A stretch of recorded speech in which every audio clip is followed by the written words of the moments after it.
Welcome to Friday I'm in Bed. Podcast for midlife women living their best life, but in bed by 10. We're here to chat and sometimes rant about the news of the week and how it affects us and you. I'm Kate, a 53-year-old postmenopausal mum of two, whose happy place is at the front of a very loud gig, especially one that ends early. I'm Gem, I'm 46 years old, I love running and cocktails and I'm child-free, but I am a devoted mum to two very spoilt pug babies. But before we begin, we will occasionally be discussing sensitive topics, but we will always notify you in advance of each section. And we can add support group websites and phone numbers that will help you in the show notes. Please do like and subscribe wherever you listen to your podcasts, and do leave us a comment. We love to chat, as you can probably tell.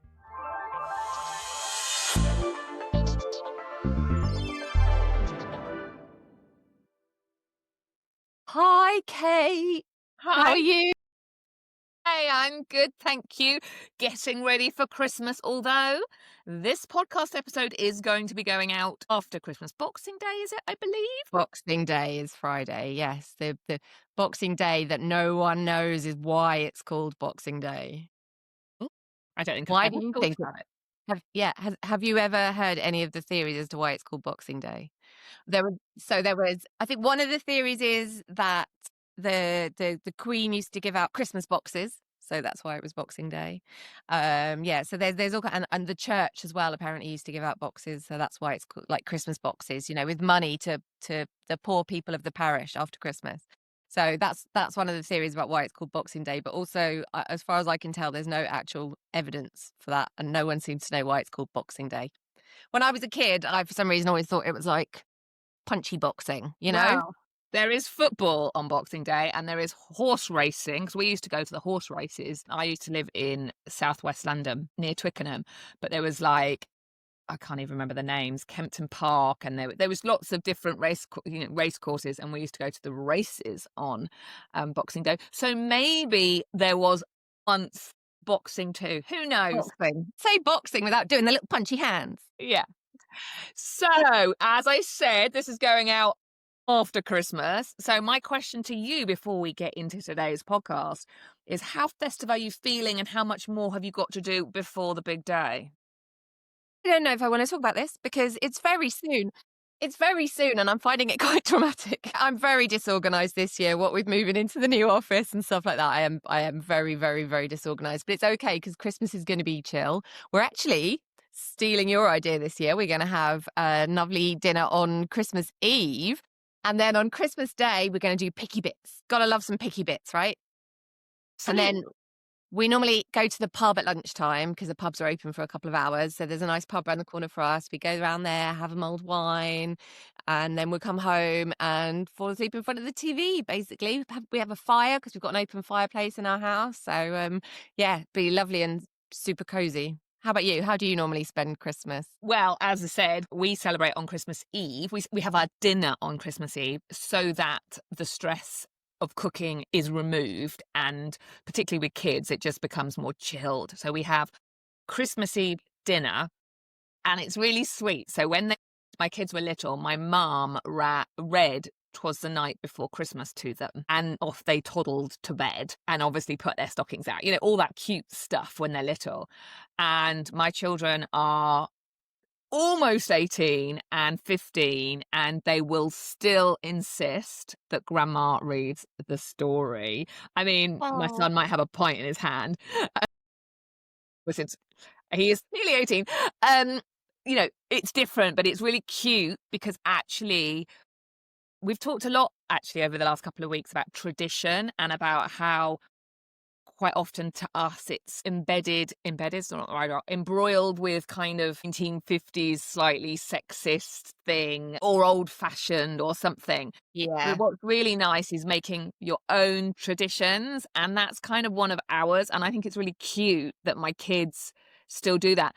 And they then go upstairs, and let's face it, they don't go to bed. They just sit on their phones or text their mates or whatever, but they still eject the building. Yeah. And go upstairs, and we still put out their stockings. And I am wondering. Oh, that's nice. Yeah, I mean, if I'm at home, I get a stocking. I mean, me and my husband, because obviously we don't have children, so Christmas for us is us and the pugs, and we used to buy each other stockings, but we ended up putting kind of loads of like just useless tat in it. So Mm. a few years ago, we made our own tradition. And our tradition is that we do Christmas Eve boxes for each other. And we have categories. We do something to eat, something to drink, something to wear, something to do, something else for that time you see like, oh, that I need that. So that's what we get each other little gifts. I have not finished the shopping for that yet, but I have a really good book for the something to do, which I think he'll enjoy.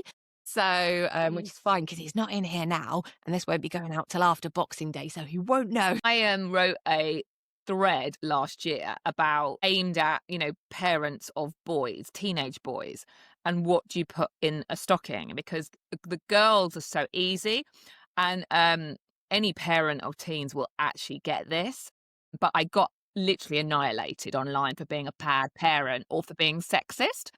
And it's like, well, you can go round Home Bargains or something and pick up body spray and nail varnish and nail files and all the stuff. Fill up a stocking really easy. But with boys, once you've bought Lynx Africa, what else do you put in? And maybe some skincare, but actually he doesn't really use it. And it's kind of, yeah, you end up feeling, said about you don't want to gift tat, which stockings often are, but you also don't want to put in expensive things because that's a present. So I said to my daughter, what shall I put in my son's stocking? And she turned around and said condoms and vodka. The wrong that I would he's got condoms and vodka. And What else some have you hair what stuff. else? What else have you got for Christmas? Well, he's got lots of drum stuff. He's a drummer. But this is interesting. I have got him a Naughties digital camera because there's been a weird thing this year that all the kids, and by kids I mean Gen Z, but actually young millennials are beginning to too, I'm hearing, have discovered their parents' digital cameras. And you would ask yourself, what is the point? Like, what is the point of having a digital camera when you have a phone that takes the most amazing photos? Well, it turns out what they want is they're going to parties with a digital camera, taking pictures, putting their phones away, taking photographs, and one person, whoever had the camera, goes home, downloads them all, and sends them to the group. They also like them because the quality is lo-fi compared to an iPhone. And they like that kind of retro, now you feel old, retro 2005 look. But I absolutely love the concept that young people are going, we're at a party, let's put our phones away and let's use a cool digital camera. And I spoke to a friend of mine that's a wedding photographer, and he said it's happening at weddings. So people are literally taking pictures of the day on Y2K digital cameras. So I've dug my one out. I had a really good one. I've dug it out. I've got it a new charger, a new battery, and, well, new stroke old, and a new memory card. And he has got a whizzy silver cool looking one. I do. I love that. I know that we've spoken a couple of times about this kind of like move away from this like permanent online. So yeah, it's cool. I mean, there's been quite a move back towards vinyl recently. I know there's an awful lot of vinyl shops and stuff kind of pop up. And I saw it was probably a thread the other day with someone saying all those little artifacts that you hear and stuff that everyone's really pleased that they've got rid of when they move on a format will be the thing that you miss about it. So, the cracks and pops from it. And I think we've probably both got songs that we always sing with like the hiss from our tape that we recorded of our friend in it, right? No, it's just amazing. And there's things like the iPods and iPod Nanos. If you've got one, now's the time to sell it because they're going up in value. But again, it's back to what we were talking about last week about Australia banning social media, because obviously the fear of what kids are seeing, which we agree is a good thing to a certain point, but that is good. But obviously one of the worries with social media and kids is they're spending so much time on it, which they are, fact. But there's this real movement, particularly with older teens and younger kids in their 20s, people in their 20s, rejecting partially, not wholly, partially. And they're seeing, we're seeing a rise in iPods, as I said, vinyl, digital cameras, but also things like writing. Like writing letters, journaling, making scrapbooks. There's this kind of, let's move away from making a Pinterest board, let's make a scrapbook. Like we did, which is really exciting. The thing is I have started myself to think more about those kind of offline things that we used to do rather than being permanently online. And it can be, I mean, obviously we know that, you look at the screen time on your phone and you go, ooh. But yeah, I mean, so it's like I do embroidery in front of the TV and I'm like, am I just old? But apparently, no, I am super, super cool now. But journaling is amazing. Actually, that's for years, anything I did like that, I would do on my phone. But I've also started journaling longhand. So I think even in decrepit old ladies like me, there must be a move towards that, going back to that kind of.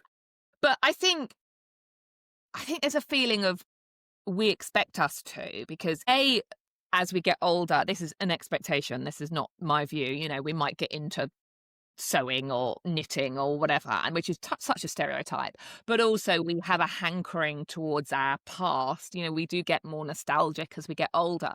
But to see 20-year-olds going, actually, I want vinyl. I don't want to listen to Spotify. I want vinyl and I want to buy the vinyl. And they're exchanging vinyls and they're like, it's just, I find it really, this is going to make me sound ancient, really heartwarming. It's like, what do you think is behind it? Because I have like some of the things that I do is that kind of idea of when you do everything with your phone, it's like, or online, it's like it belongs to someone else. It's like not yours. And it's like, there's privacy concerns about anything you do when all your tech devices are connected to the internet. So that's a thing that I think about sometimes. If you've got a long form journal, your mum's got to sneak into your room to read it rather than just like, well, rather than just hack your live journal account. And I mean, that's dated me, right? But well, this is going to depress you because I believe that they think it's retro and cool and like cute, like 2005. Like they think that's like retro, as I said, vintage, old. So it's a bit like in the 90s when we wore stuff from the 70s. Like that kind of, we wore flares, or we got into Fleetwood Mac, or we, whatever.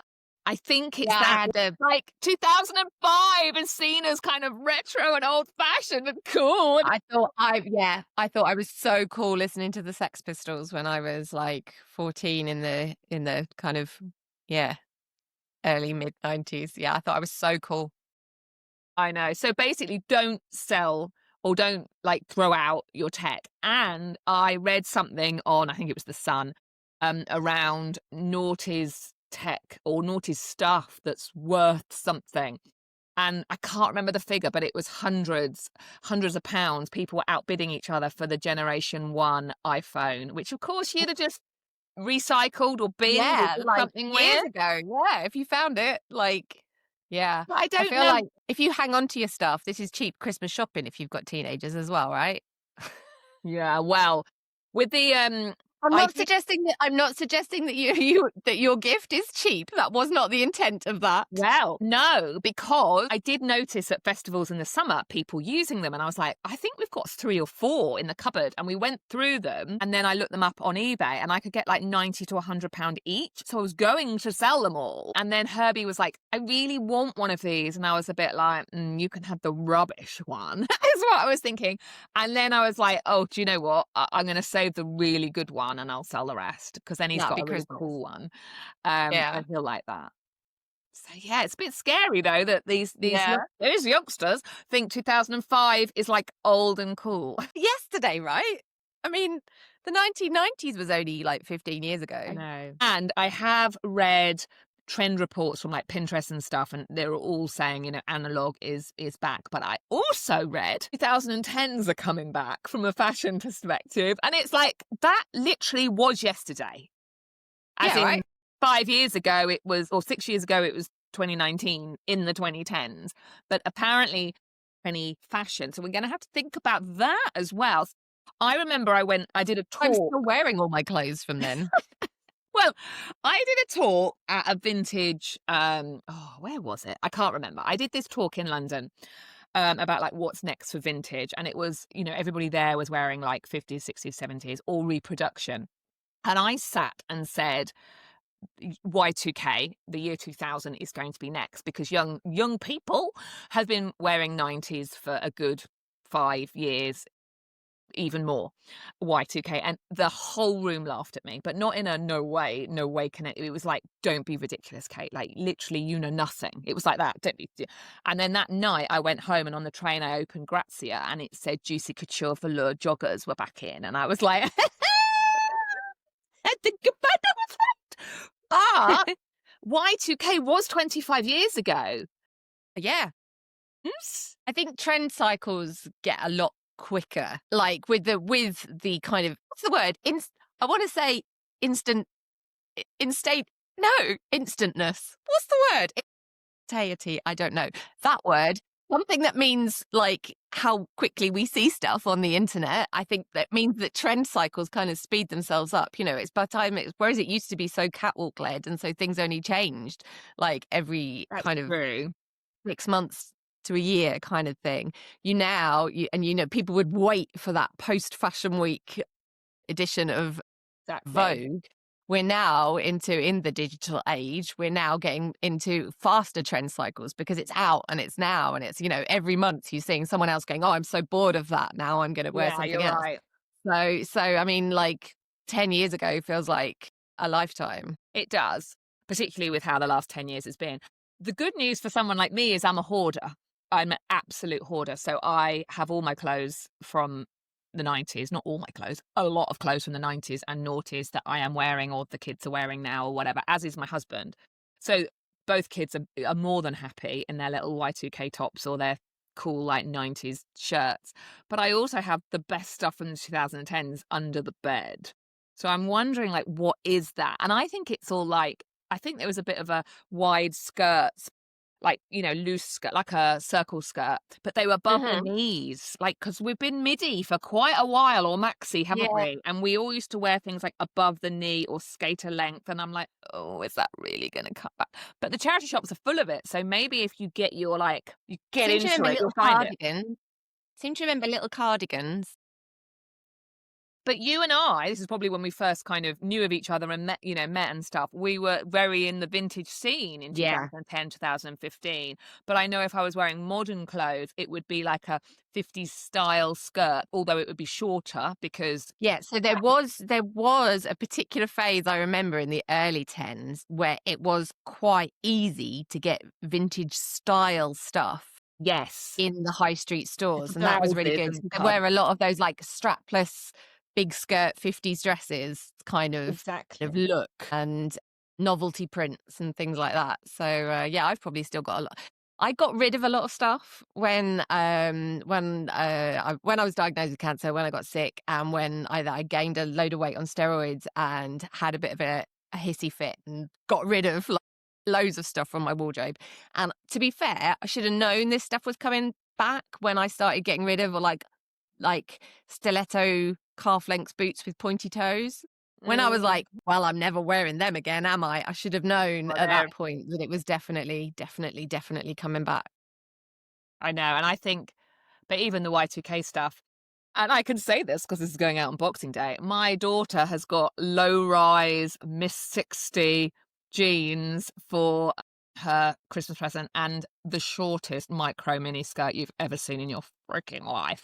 That's low rise as well. I just know Grandma on Christmas Day is going to look at me as if to say, "What is that?" But it's Miss 60, like it's just so. And she's got this Hollister micro zip up hoodie with a fur lining. It's like, oh my God, like thank goodness for vintage, although it's not cheap. I mean, it's vintage cheap. It's like, it's not expensive, but it's not. Yeah. 2 years ago, you'd have picked up a low rise pair of jeans like for nothing, whereas now Yeah. they're like 40, 50 quid. The way, because that's how you know that they're coming back in, isn't it? I mean, like, have they got that? Yeah. I mean, they learnt nothing from us with the the low rise, you just go, no, your belly just hangs over the top, even when you've got a flat stomach and you're in your teens, and the big bell bottoms where you're like, you're gonna get rising damp. They're flared, and obviously they're Yeah. low, and so her belly button ring is obviously always visible, Yeah. always visible. That's what, yeah, how I remember, yeah. Yeah, Oh, but we haven't progressed to the thong out the top yet, so I'm thank hoping goodness we for that. don't. But I volunteer at festivals for they've just actually closed, but safe gigs for women, so just to try and keep women, and in fact everybody, safe at concerts and festivals and stuff. And I was shocked, not this summer, last summer, how many girls were walking around. Obviously I don't, you wear what you want, but from a fashion perspective, with the full thong out the top at the back, and I thought, that's come Back on back that? into Oh, fashion, hasn't it? what did they used to call it? Whale tail. And also tramp stamp. The tramp stamp The tramp stamp across the lower back. I quite like those. is back. I think they As used to call it, because of the way it came out of your pants, it was a whale tail. I've never heard that, but tramp stamps are back. No. Tribal armbands are back. So if you've got one, apart from everybody that has one that had one there, it's all now bled into each other and doesn't look tribal anymore. And eyebrow piercing. So my son's got his eyebrow pierced. It's all just, and obviously people always had their eyebrow pierced, but it's that kind of late 90s, early noughties, See, the thing is, if I go back and relive all the things that I never got to do at the time, like the tribal armband that I wanted so badly. Now's the time. It's cool now. Yeah. Will I be cool, or will I be a deluded old lady? You'll be cool. Good. Because Okay, there's off no we such go. thing. There is no such thing as a deluded old lady, because you remember, you can do what you like and you're an adult. Well, I was well aware that I could do what I like. It's just, it was more like, what's everyone else's perception going to be when I do what the hell I like anyway? And I'm not entirely bothered whether they think I'm a deluded old lady, to be honest. Well, it won't have bled like everybody else I know's tribal or armbands. So I can pretend I got it in the actual noughties, and that it's just in really good condition, and that I have always been super cool, even though I wasn't cool enough to actually get one. You got any tattoos? I do. I have 3 tattoos. One that I got in the 90s when I was too young to be getting tattoos. Oh, I have a little lizard on my hip that I got when I was like 17 or something. does it look like a lizard now, or is it just a sort of splat? It looks like a lizard that got slightly run over. Yeah. It's blurred a bit, but I can remember showing it to my mum. She picked me up from the pub, obviously, and I showed it to her, and she went, "Get in the car." Not like you could do But about I it also now. have two that I've got as an adult as well. I have a lightning bolt on my wrist, which was a little symbol of power that a kind of, I don't know, cancer influencer. It was someone I followed called Knick Knack Lou, who started it, and lots of people have these little lightning bolts in the cancer community. And then I have a moon on my chest. I had a central line put in, and I have a scar on my chest from where they took it out, which is how they gave me my chemo. And I was quite self-conscious of the scar. So instead of trying to hide it, I actually got a moon around it with flowers. So I was trying to make something beautiful out of. And also the moon to me is like regrowth, but they're all quite hidden. So I do get those random men that say, "Oh, you're ladylike," not those people covered in tattoos. And I'm like, Well, that's not my opinion, by the way, just to be very clear there. It's the random men that don't really know who they're talking to. don't have any. Do you not? And people are generally quite surprised, because I'm Yeah. a bit of an alternative rock chick. No, neither's my husband, and he hates them. Which in a way has formed a bit of my opinion towards me having one. And that's not to say I haven't had one because he doesn't like them, but because he doesn't like them, it's made me go, do I like them? Do I really want one? But Yeah. my issue is I am pain averse, which is ridiculous because I've had 2 children. So, that is ridiculous. But also, I'm not very good at what do I want? Like, it has to be perfect as well. I can't stand it, like, if the thought of it not being perfect, which, although that doesn't matter anymore, because they trace them on anyway, don't they? Do you know what I mean? It's not like they're Yeah, they freehanding put us, and they, yeah. and you sign it off. And I just can't decide. And there's things I want, but where do I want them? And I've and ahed for so long. But my son, who is desperate, his 18th is just going to be spent in the tattoo parlor. You call them that anymore? I don't think you do. Tattooists. Yeah. He has a vision of lots. Although I keep saying, yeah, but what will they look like in the future? And I think, oh, now I sound really like old and boring going, oh, but what about the future? Yeah, I think, yeah, that's never bothered me. I'm a bit like, don't care. You could always get something else to cover them up if you don't like them Oh, again in a few absolutely. years. Like, it's a bit like, my nan not wanting me to cut my hair off. I mean, I know hair grows back, but like, you just kind of go, well, I want to do it now. So I'm going Yeah, no, do I have impulse control issues?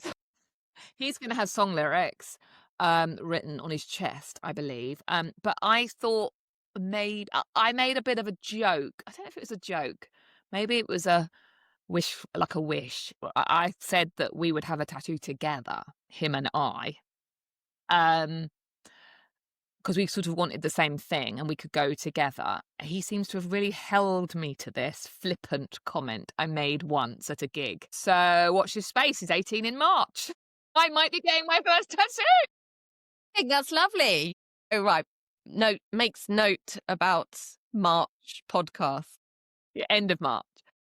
End of March. And I'm thinking of having it on the back of my neck. That's nice. So you can see it. You can't see it. Yeah. And also, you won't be able to see it. So therefore, you can pretend it was never there. If you don't like it, it doesn't matter. Take my hair down forever. Ola neck. Forever. Crepey neck at the front. You won't be able to see it. You'll forget it's there. How often do you look at the back of your neck? Never. Exactly. So yeah. Anyway, analog is back. Y2K is back. Armbands are back. And happy Christmas. Happy Christmas. Yeah, we've been quite rambly today, but I think that that's appropriate for this time of year. Rambling. We should have a little bit of. I've got some toffee popcorn flavored Baileys somewhere, or Christmas milk, as I call it. Do you know I miss Baileys? I have to say, and I say it so anyone that doesn't know me, I will be celebrating my 11th year on New Year's Day sober. But every Christmas I go, oh, Baileys. That'd be nice. Just one glass of Baileys. And then people say, there's a non-alcoholic Baileys. And I think, well, I'd rather have a chocolate brownie with squirty cream on, I think, than a non-alcoholic Baileys. Do you know what I mean? There is. I haven't tried it yet, but I've got a can of it at home to see what it's like. But the non-alcoholic one, let me know. But I kind of think, I well, will. if I'm having non-alcoholic Baileys, I might as well just, have something, a pudding, trifle. I don't know. But yeah, Baileys. Baileys Fair would be point. nice. Right then, we must go. We must go, for there are presents to wrap and potentially buy. No, I'm done. Oh, yeah, well, you would be. I do have to. I am the queen of chaos last minute shopping. Yeah, we're lucky it's still not. Yeah, Christmas Eve has not been a rare time for me to do Christmas shopping. I feel like I'm doing quite well so far. Well, I will see you in 2026 then. I will see you in 2026, and we were back talking about all the news and stuff that's happened over the festive period and dissecting it and maybe ranting. Probably ranting. Yeah. See you next year. Bye, everyone. See you next year. Thank you for joining us for another roundup of midlife chat, hot takes, and occasional moaning.